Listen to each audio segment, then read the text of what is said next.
સુરતમાં ખટોદરા પોલીસે નોકર ચોર આરોપીઓની ધરપકડ કરી છે. ખટોદરામાં કાપડના કારખાનામાંથી ડિલિવરી મેન સહિત 2 આરોપીઓને 18 લાખથી વધુની કિંમતના કાપડની ચોરી કરી હતી. સુપરવાઇઝરે રંગે હાથ પકડી પાડતા મામલો પોલીસમાં પહોંચ્યો હતો. ખટોદરા પોલીસે 2 આરોપીઓની ધરપકડ કરી છે.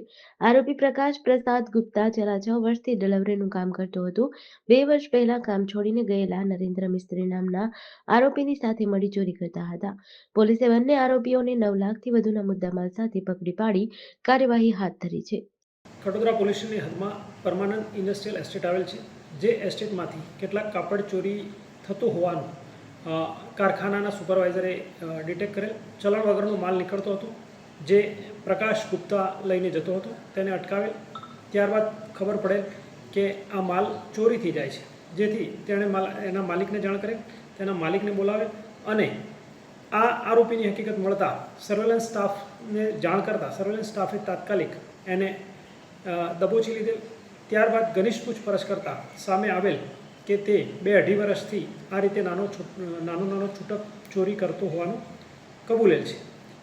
આ માલ આ જ ખાતામાં અગાઉ નોકરી કરતા નરેન્દ્ર ઉર્ફે ભાવેશને મદદથી માલ બહાર સગેવગે કરતો હતો અને અંદાજિત 17 થી 18 લાખ જેવી ચોરી કરેલી હતી, જેમાંથી 9 લાખનો મુદ્દામાલ પોલીસે રિકવર કરેલ છે.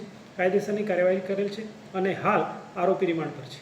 સર, જે મુખ્ય આરોપી જે છે ગુપ્તા, ત્યાં શું નોકરી કરતો હતો? જી, ગુપ્તા છે મુખ્યત્વે રિક્ષા ડ્રાઈવર તરીકે, ટેમ્પો ડિલિવરી બોય તરીકે કામ કરતો હતો.